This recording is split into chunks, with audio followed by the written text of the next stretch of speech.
Bonjour, bienvenue à Agadir. Pour cette troisième étape de la 4e édition des 24 heures tout-terrain du Maroc. Et ben voilà. Bah oui.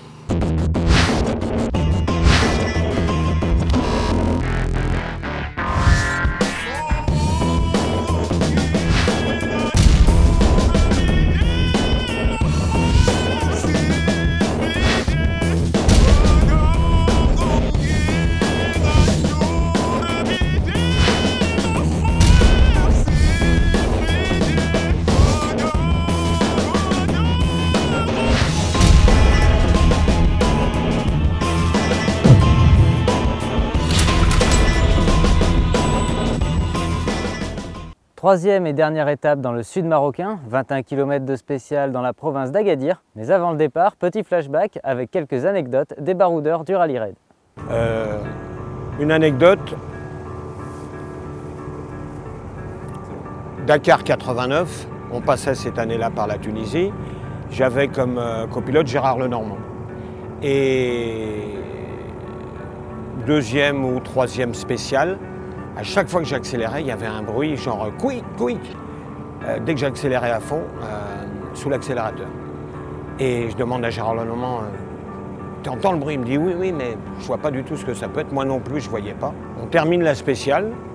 À la fin de la spéciale, je regarde près de la pédale d'accélérateur. Et c'était la mascotte que nous avait offert la secrétaire de Mitsubishi Rallye Art, qu'elle avait accroché dans la voiture, qui s'était décroché, qui était passé sous la pédale d'accélérateur, et c'était pas du tout un bruit mécanique. Donc un jour, je me suis retrouvé en Algérie, entre Ouargla et El Goléa, et j'ai eu un problème avec la marche avant. C'était une boîte automatique, donc on a démonté avec mon copilote, et malheureusement, on n'a pu remonter que la marche arrière, le poumon de marche arrière, donc on a dû retourner au départ de la spéciale. On est retourné au départ de la spéciale en marche arrière, on a fait 70 km. Et ensuite, comme il n'y avait plus personne, on ne trouvait personne au fort, on a dû refaire 70 km encore pour retourner sur le goudron, aller à Gardaïa, en direction de Gardaïa. Et bon là, après 70 km, on a trouvé une voiture qui venait, elle, dans le bon sens. Elle nous a fait faire demi-tour et elle nous a remorqués. C'était absolument incroyable d'avoir fait donc, environ 130 km en marche arrière. Hier, j'ai eu la surprise, comment je pourrais dire, de l'inattendu, à savoir qu'on était là au stand à recevoir les copains. Tu sais que chez nous, c'est toujours la bouffe ouverte, toujours du foie gras, du jambon, et les copains viennent. Et il y a Marie-France Estenave, qui est la journaliste de l'équipe, qui vient avec un mec, et un monsieur d'un certain âge, comme moi, enfin encore plus vieux, avec les cheveux blancs. Et elle me dit, Yves, il y a quelqu'un qui voudrait te rencontrer. Je regarde ce monsieur et il me dit, tu le connais? Et j'arrive pas à le reconnaître. Je le regarde et je dis, si, je t'ai déjà vu quelque part, c'est sûr. Et il m'a dit, bah, écoute Maurice, j'ai vu que tu étais dans la liste des engagés. J'ai demandé si c'était ton fils qui courait. Parce que j'ai connu Yves Maurice il y a 25 ans sur le Dakar. Il dit, tu te souviens pas de moi? Et après, il me dit Francis Bounet. Ah putain, 25 ans après, on s'est embrassé comme du bon pain. Et tellement d'anecdotes, tellement d'histoires entre nous, on s'était tiré la bourre sur les pistes, puis on est devenus des amis. Et je l'avais perdu de vue, bien entendu, depuis 25 ans. Voilà, c'est toute une partie de ma vie et de mon histoire.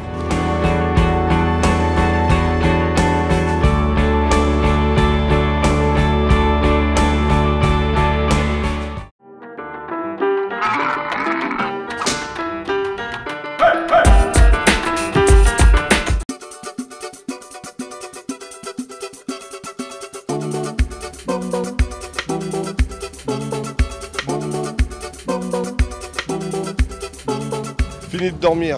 Les concurrents arrivent pour la troisième étape du rallye à Agadir. Une étape de 21 km entre dunettes et pistes rapides. Vous allez bouffer de la poussière.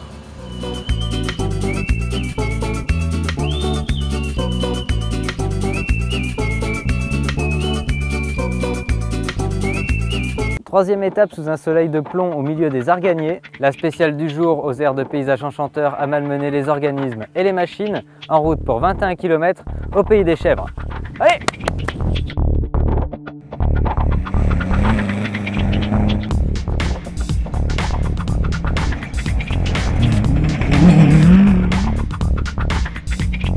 Au milieu des Arganiers, la boucle de 21 km de Agadir est certainement la plus belle du rallye.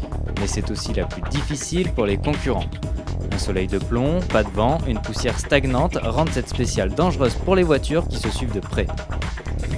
Au vu de ces conditions climatiques, l'organisation a préféré écourter l'étape.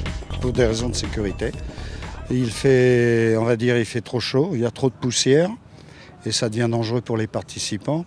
Donc 3 heures, ça suffit au lieu de 6 et tout le monde est ravi, content. Le circuit, dommage, était un des plus beaux. Mais la sécurité étant, on ne peut pas se permettre de continuer à leur faire prendre des risques. Un geste que les concurrents ont apprécié tant la chaleur dans les habitacles était pesante. Cela ne les a pas pour autant refroidis et la lutte pour le titre a continué de plus belle. Thierry Magnaldi, à bord du Pro-Truck Ironman numéro 3, survole l'étape et signe le meilleur temps en 16 minutes et 19 secondes. Le décor était super, il y avait beaucoup de brebis, il fallait être très vigilant.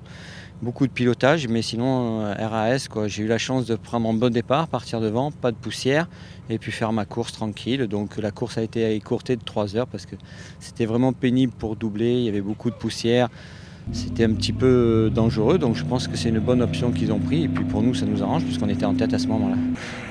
Il est talonné par le proto-Fouquet Sodicar, le pro-truck du team CGL Racing et l'Optimus numéro 6. On est bien parti.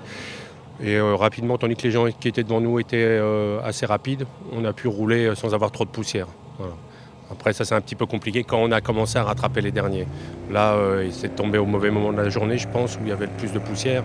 Et là, c'était un peu difficile, mais pour tout le monde. Donc. Laurent Fouquet, arrivé second de la spéciale 8 minutes après Thierry Magnaldi, conserve la pole au général et assure sa place. On a eu la chance de gagner lundi. Donc depuis, voilà, j'essaie de rouler à la vitesse de la voiture, puis à ma vitesse aussi, mais il y a 2-3 concurrents qui vont vraiment très vite, avec des voitures qui, à mon avis, sont... Je ne sais pas si elles sont plus adaptées, mais dans tous les cas, pour doubler les concurrents, se permettre du hors-piste, certainement un peu plus facilement qu'avec ma voiture. Donc écoute, on essaye de faire au mieux et de capitaliser les petites secondes d'avance qu'on a encore. Autre véritable course dans la course, les 4x4 d'usine préparés ou non, des catégories T1B et T2, mènent une lutte acharnée depuis le début du rallye. Le team Autodistribution, ou plus affectueusement appelé Momo Circus sur le paddock, mène la danse de cette course interne depuis le début du rallye. On ne peut pas faire mieux que maintenant, en tout cas on verra après-demain, mais on est 9e, c'est bien, le top 10 pour un 4x4, et surtout, on est le premier 4x4. Pour nous c'est très important. Malgré une étape écourtée, la spéciale n'a laissé personne indifférent, à l'image du seul team entièrement féminin du rallye, le K-Team. Génial, c'est la plus belle des 3. Ah ouais, c'était magnifique, à travers les Arganiers. Et puis il y avait une succession de petits gazons, de sable blanc, il y avait même des dunes. Il n'y avait pas de cailloux, très peu de cailloux. C'était très roulant, très montagneux, c'était génial. C'est la plus belle des 3, à notre avis. Au classement de l'étape, le Pro-Truck Ironman est suivi de très près du Proto Sodicar Fouquet et du Pro-Truck CGL Racing. Le team MD Rally à bord de l'Optimus numéro 6 est 4e. En T2, le team Juchot et Thiola arrive premier dans la même minute que le Pajero CGA Aventure.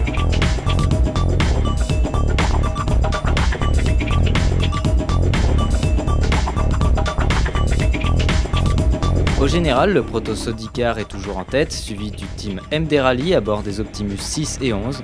Le team LH Assistance est 4e. En T2, le team CGA Aventure reste en tête avec 4 tours d'avance sur le Toyota KDJ 75, le Montpellier 4x4 est 3e.